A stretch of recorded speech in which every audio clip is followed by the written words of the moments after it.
folks. I'm Pastor Steve Herring, and this is part 2 of a series on the question, what is truth?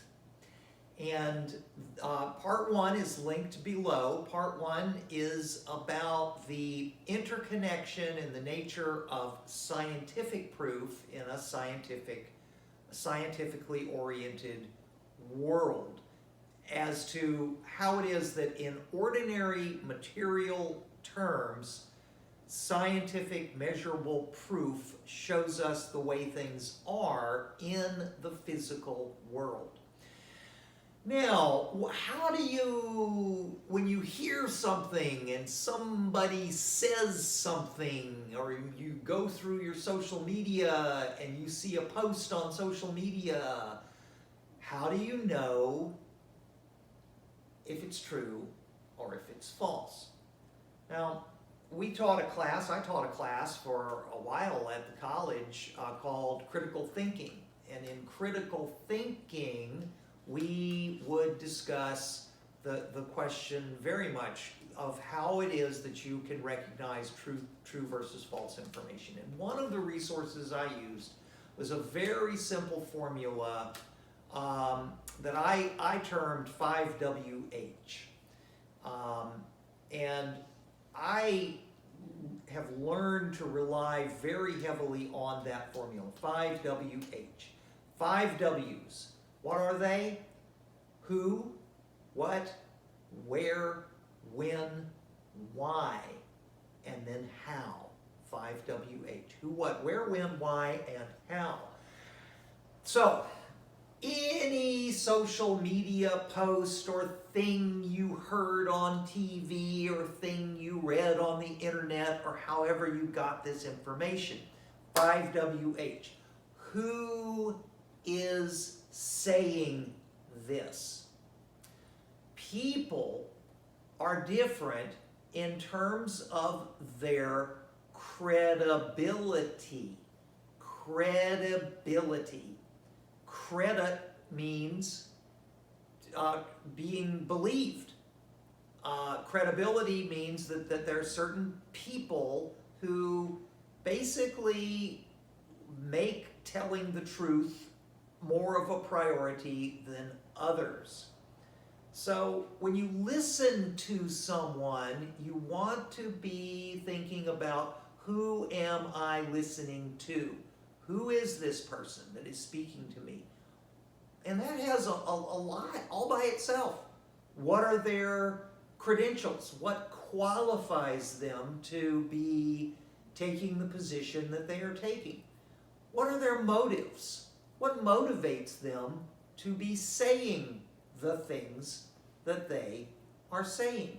What is their history of talking about given questions? Do they have a background where they would have a reason to take a given bias or slant or particular point of view?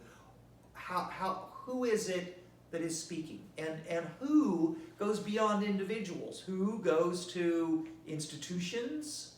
It goes to schools, laboratories, publications, institutions of various kinds, websites even.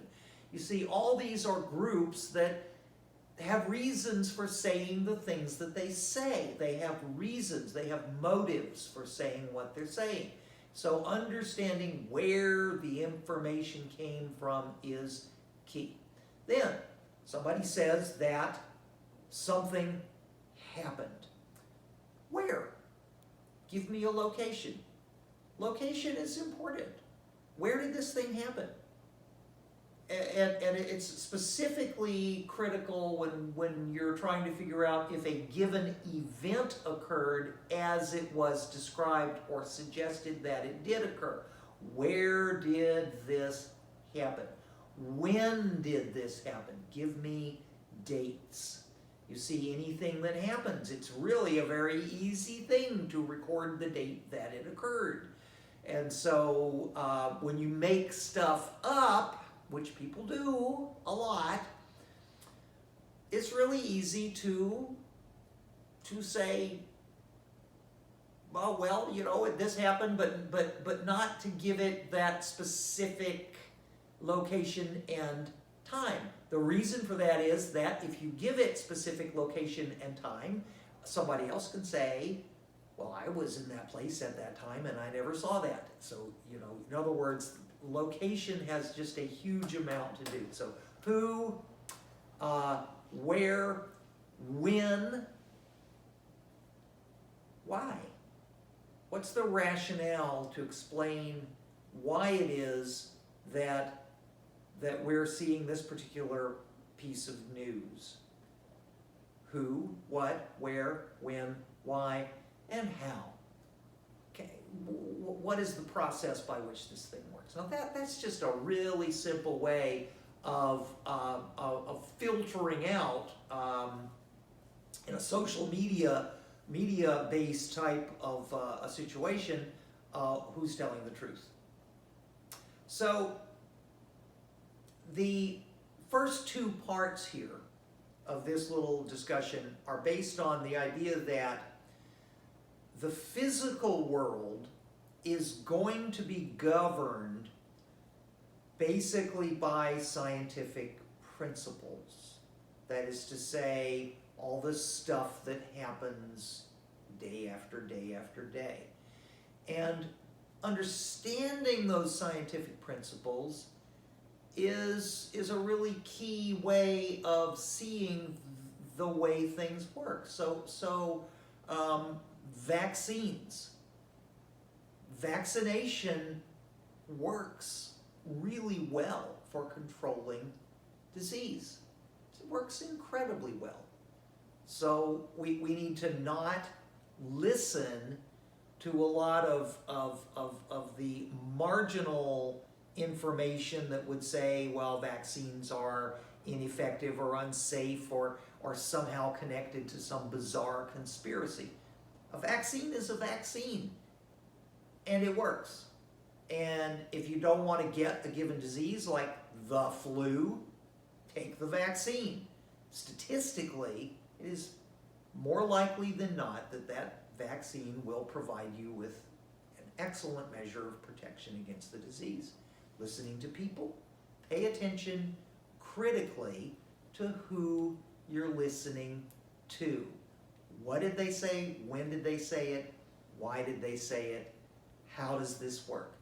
All this is just basic guidance toward critical thinking. Basic guidance toward critical thinking that can save us from getting taken astray by false information. Plain, old-fashioned, ordinary, educated, critical thinking takes you a long way in recognizing the fishy stuff that needs to be ignored. And so that takes us to the conclusion of part 2. We have finished part 1 and we've finished part 2, and now I'm going to take this into some biblical consideration and some scriptural consideration in part 3.